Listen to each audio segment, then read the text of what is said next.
हमारे वैज्ञानिकों ने माने महर्षियों ने ये देखा कि जीवन के दिनों में माने अगर ठंड के दिन है तो शरीर में क्या प्रकोप ज्यादा है, बरसात के दिन है तो शरीर में क्या प्रकोप ज्यादा है, गर्मी के दिन है तो शरीर में कौन सा प्रकोप ज्यादा, प्रकोप माने वात पित्त कफ, ये तीन ही तरह के, तो उनको संयमित रखने के लिए कौन सी चीजें प्रकृति ने दी हैं, तो व्यंजनों में वही चीजें डाली गई हैं।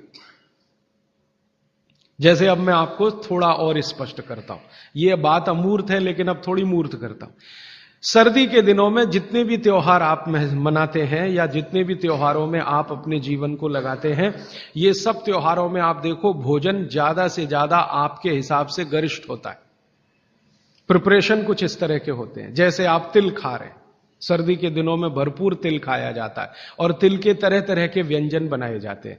अगर आप गुजरात में रहते हैं तो अड़दिया खाया जाता है, अड़दिया। दुनिया का इससे अच्छा शायद कोई पकवान ना हो, अड़दिया जिसको कहा जाता है, उड़द की दाल का बनता है अड़दिया। ऐसे ही राजस्थान के कुछ इलाकों में विशेष पकवान है, ऐसे उत्तर प्रदेश के इलाकों में कुछ पकवान है। लेकिन अगर महसूस करें तो ये सब भारी हैं, भारी गुरुत्व है इसमें। बागभट्ट जी ने एक शब्द इस्तेमाल किया, गुरुत्व वाले पदार्थ, माने भारी हैं, आसानी से नहीं पचते, धीरे धीरे पचते। अड़दिया तो आसानी से नहीं पचेगा, तिल की चीजें भी आसानी से नहीं पचने वाली हैं। लेकिन जिन दिनों में हम ये खा रहे हैं उन दिनों में शरीर के लिए यही अच्छा है कि कोई चीज आसानी से ना पचे, धीरे धीरे पचे, देर में पचे। क्यों? अब ये ठंडी के दिन होते हैं तो ठंडी के दिनों में शरीर में पित्त जो है ना थोड़ा कम होता है, पित्त थोड़ा कम होगा, वात ज्यादा बढ़ा हुआ रहेगा और कफ सबसे ज्यादा बढ़ा हुआ रहेगा ठंड के दिनों में। अब कफ सबसे ज्यादा बढ़ा हुआ है तो कफ का असर हमारी जठर अग्नि पर है। अब कफ का असर जठर अग्नि पर है तो जठर अग्नि भी थोड़ी कम रहती है, थोड़ी, जो गर्मियों के दिनों में वो भड़कती है उतनी नहीं होती। तो अगर आपकी जठर अग्नि कुछ कम है, कफ के प्रभाव में है, तो आप भोजन भी ऐसे खाइए जो तुरंत पचने वाले नहीं है, धीरे धीरे पचने वाले हैं, ताकि जठर अग्नि उसके साथ मेल कर ले अपनी गति का। ऐसे समझ लो जठर की गति कम होती है तो खाया जाने वाला खाना भी कम गति से पचने वाला हो तो बहुत अच्छा है। तो सोच समझकर यह तय किया गया कि सर्दी के दिनों में तिल खाना है, सर्दी के दिनों में मूंगफली खानी है, सर्दी के दिनों में गुड़ खाना है, सर्दी के दिनों में घी सबसे ज्यादा खाया जाता है। और आपने अक्सर वैद्यों से सुना होगा सेहत बनानी है तो यही दिन सबसे अच्छे हैं, माने खूब अच्छा अच्छा खाओ। और भगवान का दिया हुआ भी इन महीनों में भरपूर होता है। तिल भी इन्हीं महीनों में आते हैं, मूंगफली भी नई इन्हीं महीनों में आती है, चने भी इन महीनों में नए आते हैं। तो अच्छा खाना खाने का समय यही माना जाता है सर्दियों का। और अच्छा खाना वो जो गुरुत्व वाला है, गुरुत्व वाला वो जो थोड़ा धीरे धीरे धीरे धीरे पचता है।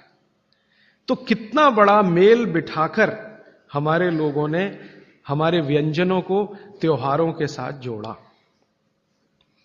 गर्मी के दिनों में उल्टा होता है, गर्मी के दिनों में आपका पित्त भड़कता है, माने अग्नि तीव्र है, तो आप ऐसा खाना खाओ जो जल्दी हजम हो जाए। बारिश के दिनों में सम रहता है, पित्त जो है बहुत ही कम होता है, तो बारिश के दिनों में यह कहा जाता है कि भैया सबसे हल्का खाना खाओ बारिश के दिनों में, क्योंकि पित्त उस समय सबसे कम है। और कई बार तो कहते हैं जी एक ही बार खा लो तो अच्छा है बारिश के दिनों में। और जैन समाज वाले तो जानते हैं कि बारिश के दिनों के खाने में बहुत रिस्ट्रिक्शन है। क्यों जी?